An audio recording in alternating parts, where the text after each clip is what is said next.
But the retire abroad media and magazines, which we refer to as RAMs, when they zero in on a place, and nowadays when all the vloggers get on the bandwagon and there's that much pumping of a particular place, that's when you get that gringo exported inflation. And that's when it becomes a real issue for a lot of people and even the locals. You know, and I believe that in order to live in harmony with the locals, we want to be cognizant of how we affect our local environment to the detriment of some of the local people. So there's got to be a balance that's achieved here. I don't know what happened, guys. Topping it off with homemade cheesecake. You eat this with a fork. And what kind of cake is that? Well, it's trying to be cheesecake. Okay, what about that one? I don't know, something non-made. So we have 3 different kinds of sweetbreads and cakes and cheesecakes with cream on top. Try what's wrong. Welcome to the channel. Thanks for coming. Inflation just knocked out my expat retire early lifestyle. Inflation worries are a big thing right now. Lots of vloggers talking about inflation. Lots of vloggers talking about a lot of things. Make an example, right? Right now, you can see vloggers talking about Bitcoin's going up. Then you can right over on the side of that video, vloggers saying Bitcoin's going much lower. So in this video, we're going to talk about that issue because a lot of people worry about inflation in the States, but a lot of people also are concerned because a lot of the places like such as Ecuador, you got Panama, you got some countries out in East Asia that use the US dollar. So we have been asked that on several occasions, you know, well, what's going to happen if there's huge inflation to the US dollar in America? Are we going to see the same thing, you know, if we decide to move to Ecuador, or if we move to Panama, or wherever else they use the US dollar? So US inflation, it's a funny thing because the stated inflation is 2%. And you know, a lot of financial independents retire early, or also known as FIRE.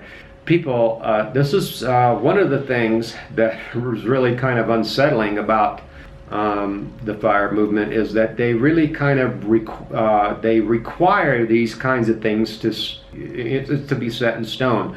And in other words, the assumption is that they're going to get the 2% stated inflation. The thing about this 2% stated inflation, and just to say that the ones that I see, that I've been observing for decades, that do well are the ones that stay flexible with their spending. And we've talked about that in some of the other videos. Flexibility in spending, also known as an expert in frugality.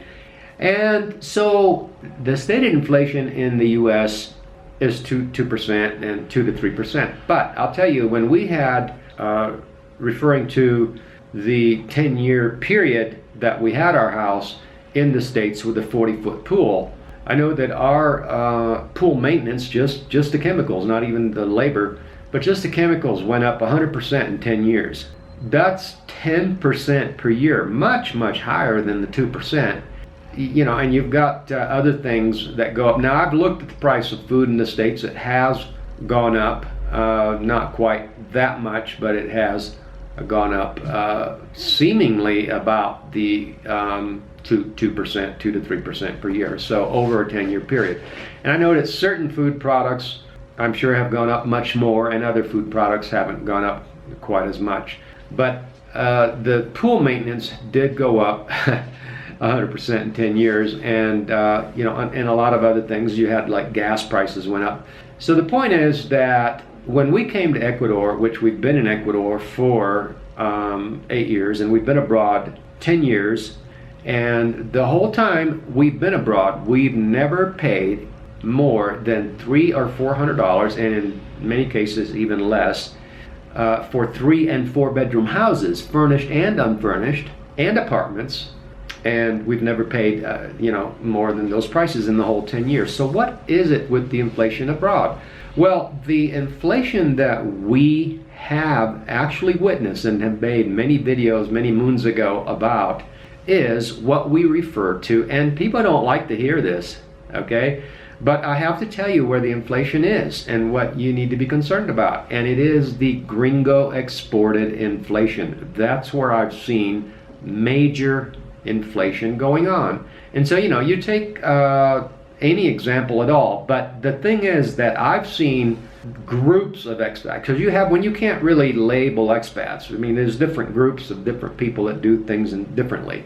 And they're all, most of them are nice people. And so discussing, not judging any people, just any of the people, just saying that discussing the idea here of inflation and the inflation that I've seen. I mean, I've seen certain groups of expats that come abroad and they pay 300% more than the local going rate. For example, there were expats paying 300% more for cherries when they were first coming down here, of course, for one reason or another, and yet I'm still paying 1/3 the price of what they were paying, and this is 10 years later. So I'm saying that 10 years later, I'm still paying 1/3 the price of what expats were paying 10 years ago. Just as an example, let's just say cherries, just to use something as an example. And so what does that mean? It means that certain groups of expats will pay multiples of the going rate, but yet here we are still paying. I'm still here in this apartment. It's a 3-bedroom, 2-bath, mostly furnished apartment for $300 plus building fees. And yet the prices of rentals were going higher and higher and higher. And when you look at how certain groups of foreigners handle these kinds of things, you have a certain group of expats that come from U.S. high cost of living areas that are completely oblivious to this and don't really notice it. Because why? Because it's cheaper than where they came from. And so that's the issue with inflation abroad. If you were wondering, it isn't just across the board something that you have to worry about, because if you're diligent about not being treated as a tourist, once you have made the move and are here as a local on a year-round basis, and we even have some freebies down below the video for people, and an encouragement to get into the membership area where we support people that want to establish this idea in their lives when they go abroad and become really good at it. So that's where the inflation worries are. We have had no inflation worries whatsoever in a 10-year period here in Ecuador. However, it has to do with how we do things, and I've addressed this in many other videos that we've made. And so that's what it comes down to. It's not really where you go. I mean, where you go, clearly it does matter where you go, because it matters whether or not you're going in the middle of this type of group of expats that, again, comes from high cost of living areas in North America and is completely oblivious to prices because they're lower than the prices are lower than their hometown. So that's where the inflation concerns would be, as far as I'm concerned. As far as our experience in a 10-year period, we're still paying the same price for a lot of things that we were paying 10 years ago, all because we are very diligent about not being, because you will be treated as a tourist for the rest of your life if you don't pay attention to this subject. And I see a lot of videos and a lot of vloggers out there that love to tantalize people, and they used to do it here. That's the thing. Especially, we used to talk a lot about, and we haven't talked about them lately because that's not really our focus. This subject is our focus. But the retire abroad media and magazines, which we refer to as RAMs, when they zero in on a place, and nowadays when all the vloggers get on the bandwagon and there's that much pumping of a particular place,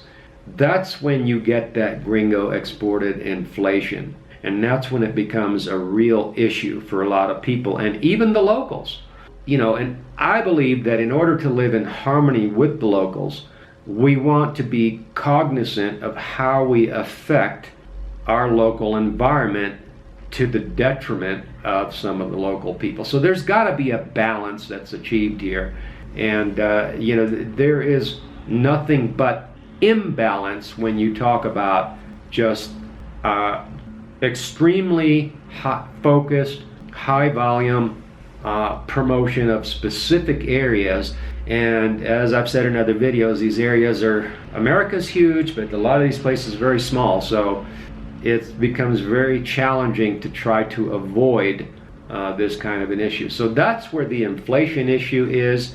You know, there's also issues in America with people being concerned about inflation, but again, it's the similar issue in America where what you have is just a high demand for certain areas where there's high paying jobs. And so maybe the reason why people are moving there may be different, but really it's the same concept, just too many people showing up in the same area causes prices to just balloon. Fortunately in America it's a huge geographical area, and it's much easier to simply step aside and find you know, some out of the way places where such inflation is not happening.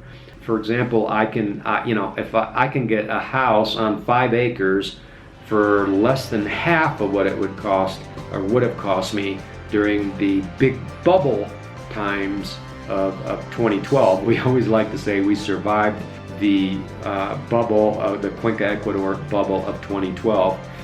And so if you're thinking about leaving North America in order to escape inflation and coming abroad to some of these places, please understand, and I hope I'm helping you to understand what it is that we need to watch out for when we go abroad and even in the US.